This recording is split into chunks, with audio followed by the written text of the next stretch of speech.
देखिए, कल तक हम लोग वन और वन्य जीवों के प्रकार और वितरण के बारे में पढ़ लिया था। इसका वितरण भी पढ़ा था और वन कितने प्रकार के होते हैं और किस आधार पर इसको वर्गीकृत किया जाता है। जैसे वृक्षों के घनत्व के आधार पर वनों को 5 भागों में बांटा गया। ये सारी चीज़ें हम लोग पढ़ लिए थे। कुछ मिसलेनियस क्वेश्चन था, कुछ महत्वपूर्ण तथ्य थे जिनको हम लोगों को जानना था। उसके बाद आगे के टॉपिक पर चले। सबसे पहला जो मिसलेनियस क्वेश्चन हो जाता है वो आपका है कि देश के कुल वनाच्छादित क्षेत्र का 25.11% वन क्षेत्र पूर्वोत्तर के 7 राज्यों में। ध्यान रखिए, भारत में टोटल जितना वन का विस्तार है उसका 1/4 25.11% जो है ना, ये केवल पूर्वोत्तर के 7 राज्यों में ही फैला हुआ है। यानी पूर्वोत्तर के 7 राज्य वन क्षेत्र के मामला में सबसे धनी है। लिख सकते हैं हम लोग, देश के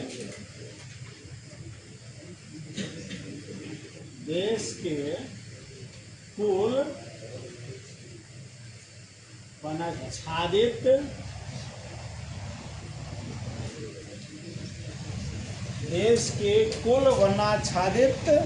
क्षेत्र का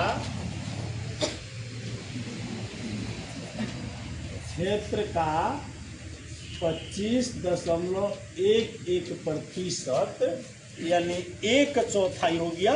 25% 1/4 हो जा रहा है, तो 1/4 वन क्षेत्र पूर्वोत्तर के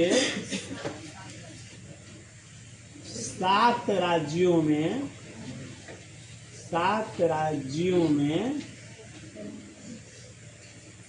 ठीक ना।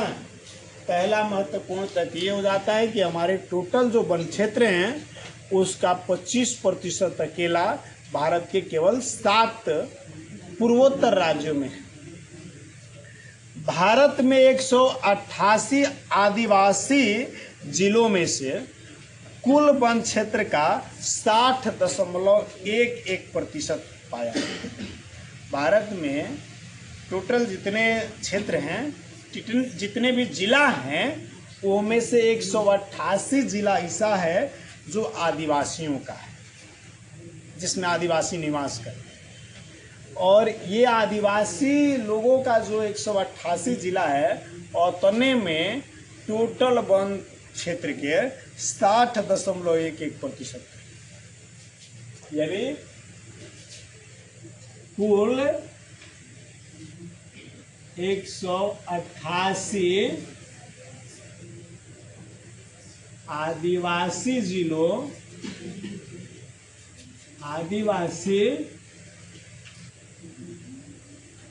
जिलों में 60.11% वन क्षेत्र है। यानी वन क्षेत्र का विस्तार आदिवासी जो 188 आदिवासी जिला है, इनमें अकेले 60.11% है। देश में वनाच्छादित क्षेत्र में के मामले में मध्य प्रदेश का प्रथम स्थान आता है। इससे पहले भी आप लोगों को समझाया हूँ, परसेंटेज के मामला में दूसरा को निकलेगा, बताए थे ना, लेकिन क्षेत्रफल के मामला में मध्य प्रदेश 1 नंबर पर है, जहाँ देश का कुल वनाच्छादित क्षेत्र का 11.22% है। दूसरे स्थान पर अरुणाचल प्रदेश, जहाँ 10.01%। तीसरे स्थान पर छत्तीसगढ़, चौथे स्थान पर उड़ीसा, जबकि महाराष्ट्र का स्थान 5वां है। तो अगर हम लोग वनाच्छादित राज्यों की बात करें, वनाच्छादित राज्यों का क्रम मैं दे देता ना, ऊपर से हम लोग 5 को राज्यों का नाम पढ़ेंगे। पहले स्थान पर मध्य प्रदेश। अब मध्य प्रदेश में देखा जाए वन का विस्तार तो 11.22%, 11.22%। ये प्रथम स्थान पर। दूसरे स्थान पर अरुणाचल प्रदेश।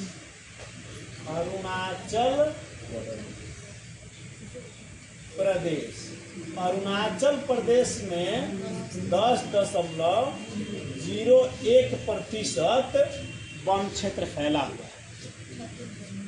तीसरे नंबर पर छत्तीसगढ़ आता है। छत्तीसगढ़ 8.25%।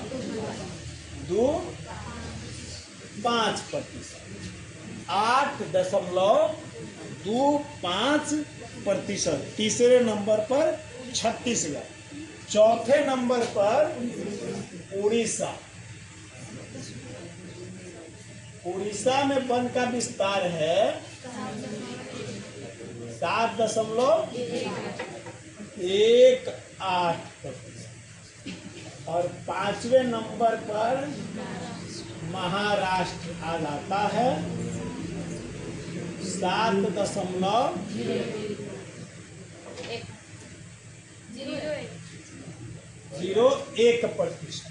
ठीक ना।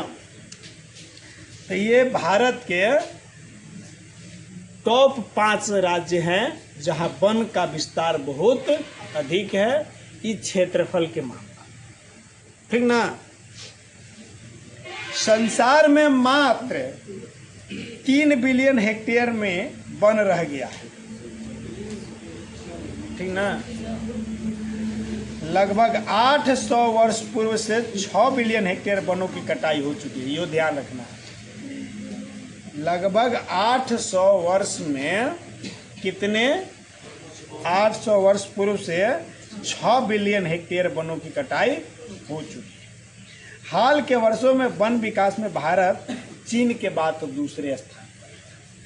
हाल के वर्षों में वर्तमान वर्षों में देखा जाए तो हाल के वर्षों में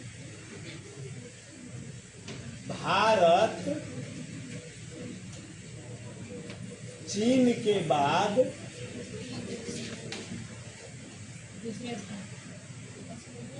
वन विस्तार के दृष्टि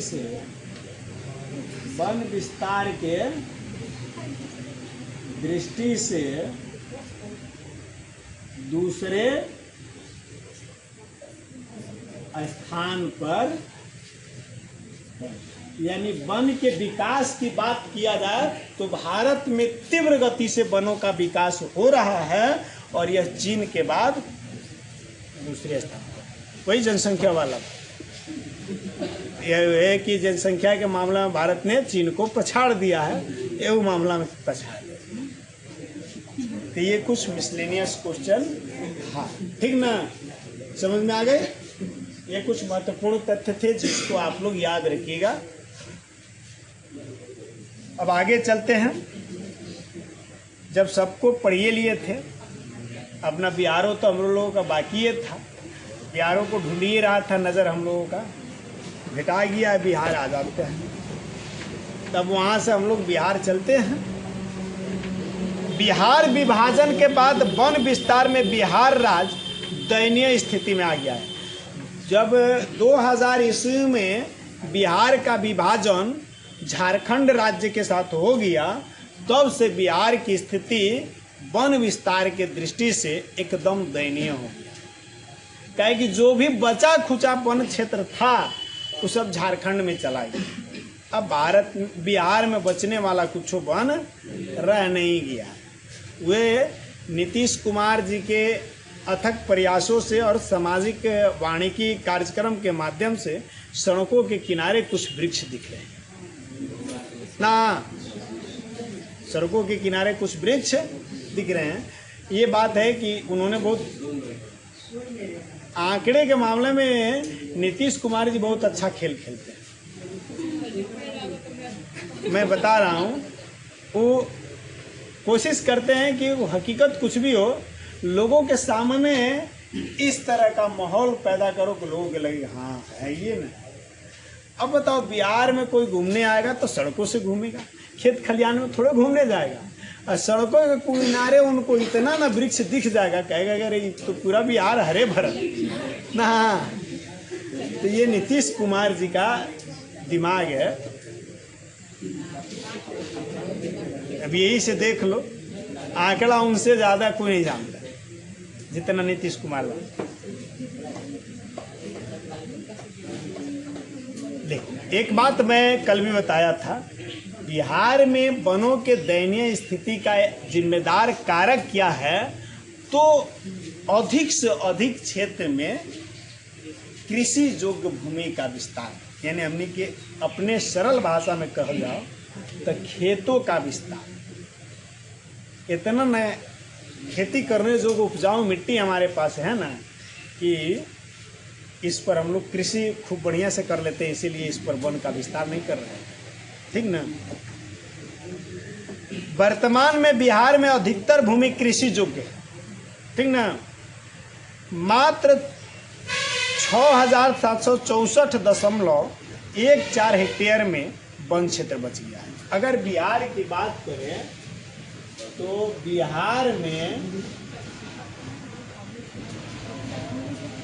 6,714.64 हो गया,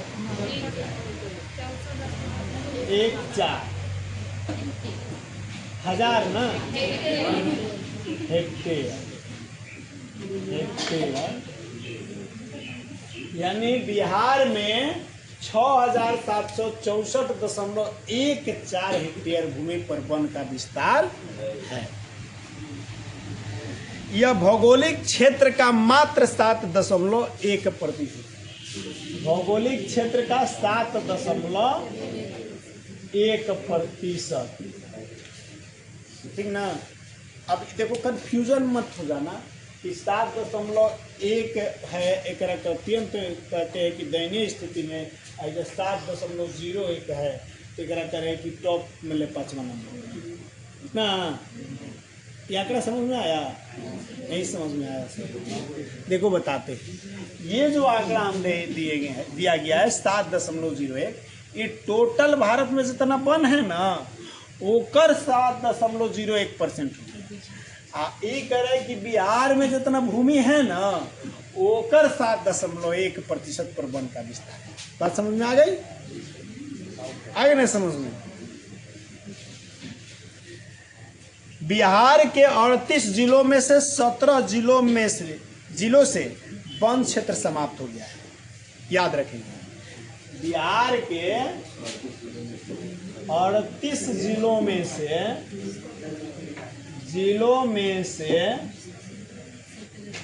17 जिलों से वन समाप्त हो गया है, ठीक ना। 38 गो जिला बिहार में, और ओकरा में से 17 गो जिला में वन एकदम गायब है, बाकी के 21 गो जिला बच जा रहा है, ठीक ना। अब अगर बात करें कि बिहार के कौना क्षेत्र में वन का विस्तार ठीक है, तो ध्यान रखेंगे पश्चिमी चंपारण, मुंगेर, बांका, जमुई, नवादा, नालंदा, गया, रोहतास, कैमूर और औरंगाबाद जिला की स्थिति कुछ बेहतर है, जिसका कुल क्षेत्रफल 3,700 वर्ग किलोमीटर है। शेष में अवक्रमित वन क्षेत्र बचा हुआ है। यानी अवक्रमित वन क्षेत्र का मतलब होता है कि वन के नाम पर केवल झाड़ झुरमुट बचल है, थोड़ा बहुत हमने देने जैसे है ना, ये वन के नाम से जानता है। बगीचवा उगीचवा है कुछ ना, बच्चा लोग खेलने उलने जाता है, पेड़ के नाम पर देखबे करता होगा कितना पेड़ है, वही बच गया है। अगना उगना में कोई लगैले वो गिना जाता है। ना। बिहार की स्थिति ये है, अपना भोजपुर जिला में तो देख ही रहे हो तुम लोग। ढूंढ रहा था ना कि हमें आ जाए भोजपुरों के नाम, नहीं आया। ठीक ना। मैंने बिहार में कुछ क्षेत्रों में वन का विस्तार अच्छा रहा है, जिनमें से मैंने उन जिलों का नाम बताया। अरे वो नेपाल से सटने वाला जितना क्षेत्र हुआ था, ये आ गया आपका। अरे क्या करने लगा आप लोग जी, ये कैमूर, भभुआ, रोहतास, ये सब क्षेत्रों में, चूँकि ये पहाड़ी इलाका है तो इसमें कुछ वन क्षेत्र बसा हुआ है। यही बिहार की स्थिति है। बाकी तो सब लोग के सामने यही है, एक में कोनो दिक्कत नहीं है। उन क्षेत्रों में 3700 वर्ग किलोमीटर में वन का विस्तार फैला हुआ। ये आंकड़ा बिहार का। अब रही बात हम लोग जो वन को 5 वर्गों में बांट करके पढ़ लिया ना, तो ये किस आधार पर वन को हमने 5 वर्गों में बांटा था? ये वृक्षों के घनत्व के आधार पर वनों को 5 प्रकार में बांटे थे। ठीक ना। अब प्रशासकीय दृष्टि से वनों को विभाजित करके देखें। प्रशासकीय दृष्टि का मतलब समझ रहे हैं ना, शासन के आधार पर सरकार किस तरह से इसको बांटती है। तो प्रशासकीय दृष्टि से वनों को लगभग 3 वर्गों में बांटा गया। ठीक ना। यहाँ हम लोग पढ़ते हैं प्रशासकीय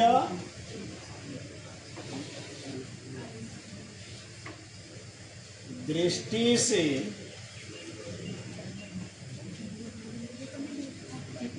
वनों को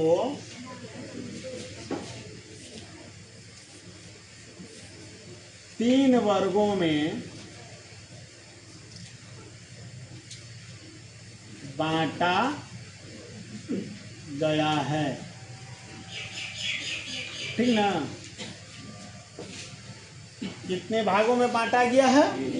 3 भागों में बांटा गया। ये गवर्नमेंटल व्यू से सरकार अपने दृष्टिकोण से इसको अपने शासन सुविधा के आधार पर वन को 3 भाग में बांटती है। पहला है आरक्षित वन। पहला क्या है? आरक्षित वन।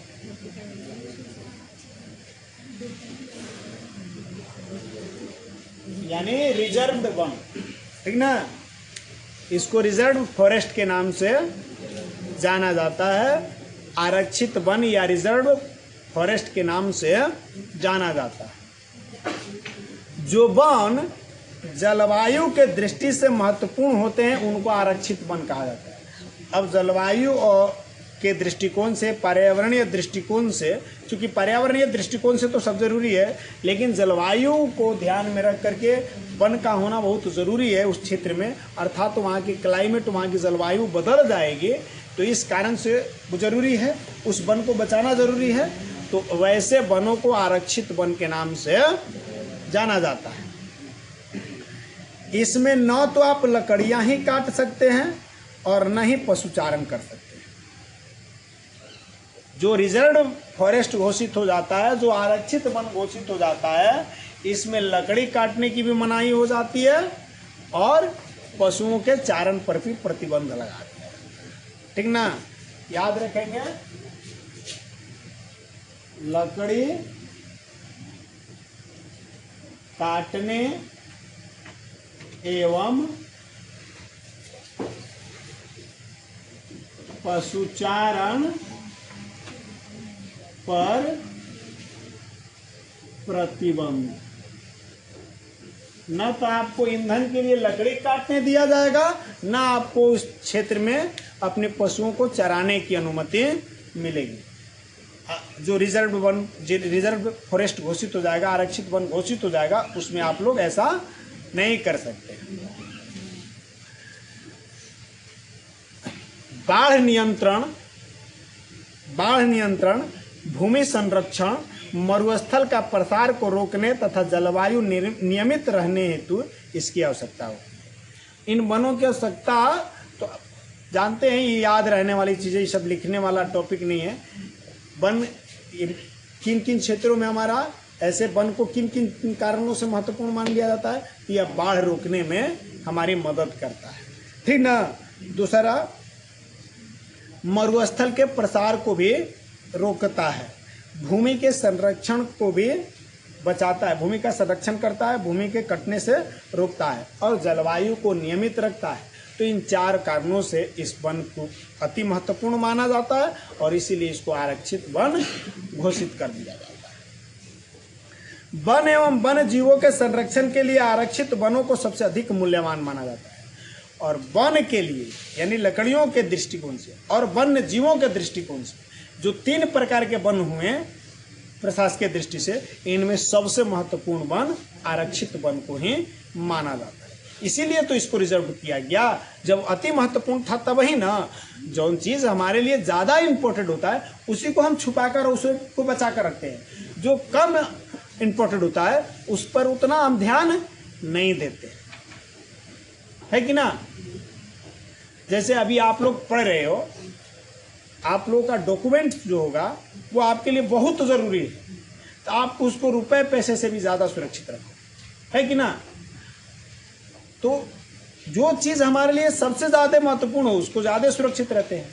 ये वन जलवायु और पर्यावरणीय दृष्टिकोण से अत्यंत महत्वपूर्ण होता है, इसीलिए इसको सुरक्षित रखने का प्रयास किया जाता है सरकार के द्वारा और इसीलिए इसको आरक्षित वन घोषित किया जाता है, रिजर्व फॉरेस्ट घोषित किया जाता है और इसमें लोगों की घुसने की मनाही कर दी जाती है। अर्थात न तो आप जाकर के लकड़ी काट सकते हैं और न अपने पशुओं को चरा सकते हैं। देश में आधे से अधिक वन क्षेत्र आरक्षित वन घोषित किया जा चुके हैं और टोटल इसमें 54% वन को आरक्षित हम लोगों के देश में जो टोटल वन है ना उसका आधा से अधिक हो गया कि ना 54%, तो आधा से अधिक यानी 54% वनों को आरक्षित वन घोषित कर दिया गया। उसमें से इन सभी क्रियाकलापों पर प्रतिबंध लगा दिया गया। आ गई बात समझ में। अब दूसरे नंबर पर अवर्गीकृत थी रक्षित वन, रक्षित वन दूसरे नंबर पर रक्षित वन, प्रोटेक्टेड फॉरेस्ट, जिसकी रक्षा की जा रही है, प्रोटेक्शन दिया जा रहा है, उस प्रकार के वन। यानी ये भी हम देख रहे हैं कि इम्पोर्टेंट है तभी इसको बचाया जा रहा है, इसको भी बचाया जा रहा है। इस वन क्षेत्र में विशेष नियमों के अधीन पशुओं को चराने और सीमित रूप में लकड़ी काटने की सुविधा दी जाती है। सीमित रूप में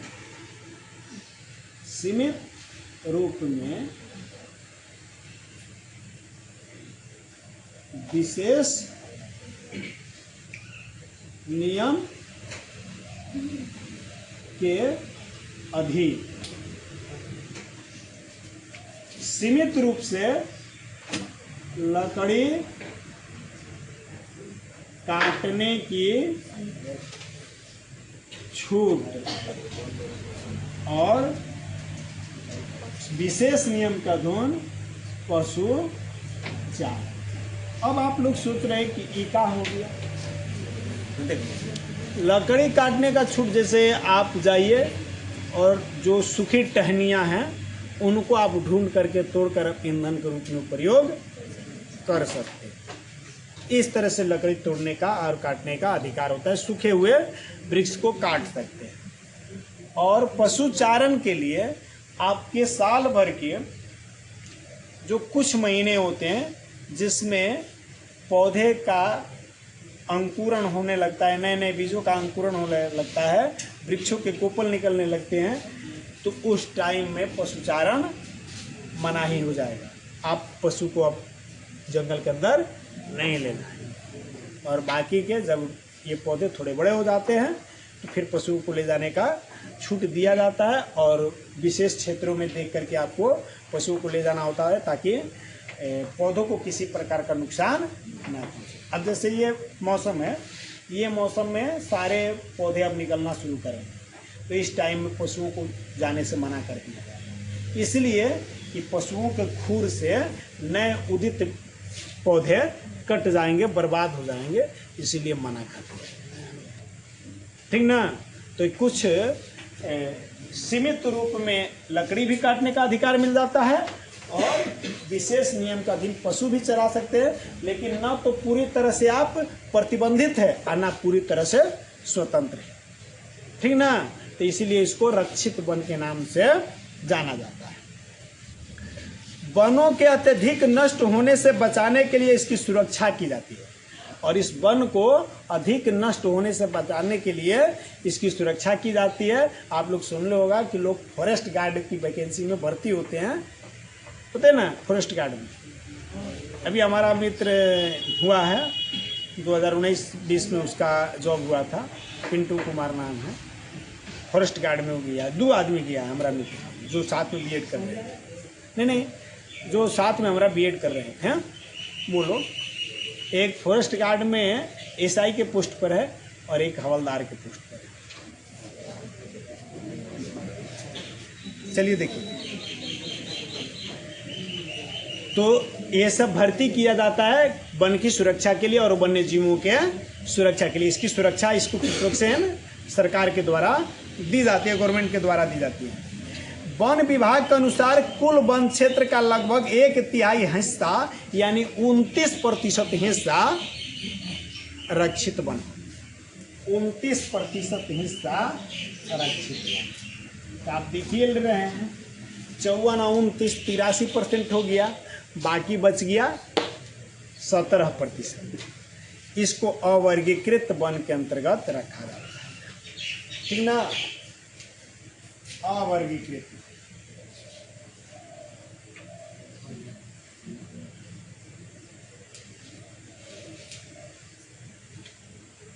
तीसरे नंबर पर, पहले हम बताया 3 भागों में बांटा गया है, तो तीसरे नंबर पर अवर्गीकृत वन है।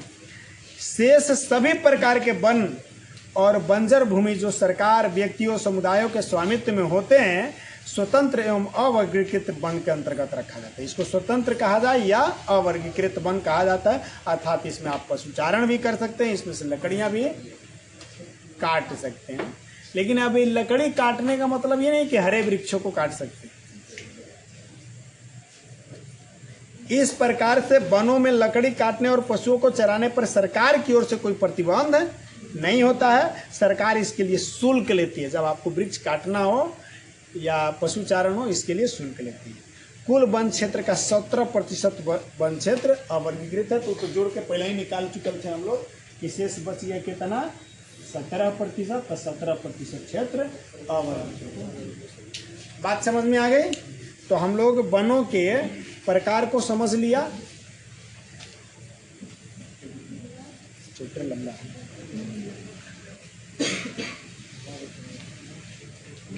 देखिए, आरक्षित वन एवं रक्षित वन का सबसे अधिक विस्तार मध्य प्रदेश में।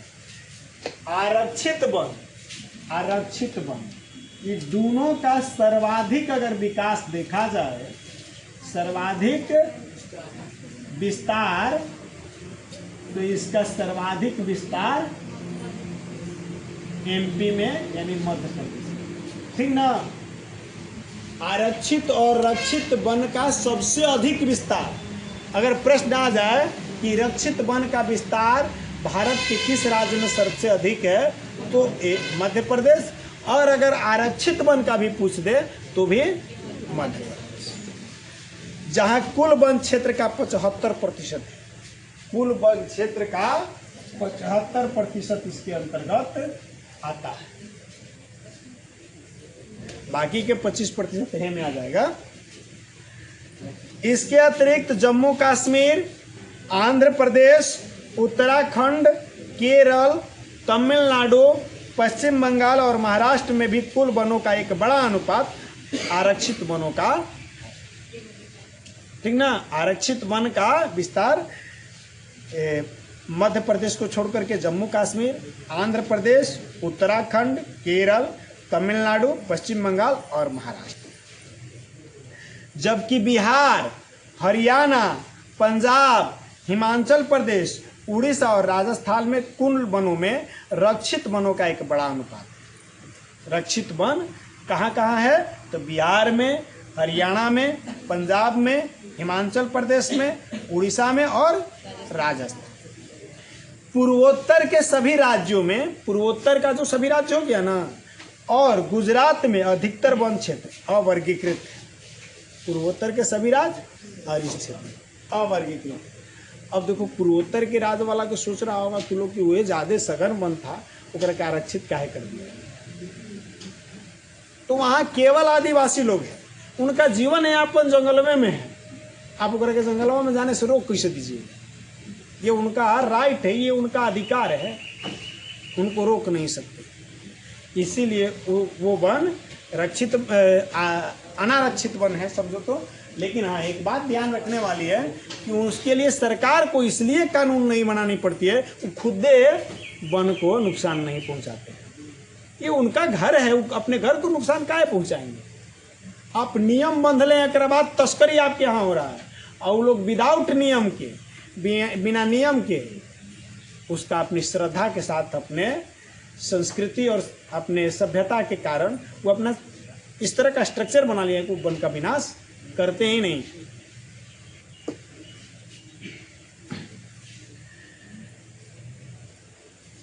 और वहाँ स्थानीय समुदायों का प्रबंधन है, वहाँ पर सरकार का नियम कानून की जरूरत नहीं है। स्थानीय समुदाय के द्वारा वहाँ सारा प्रबंध किया जाता है।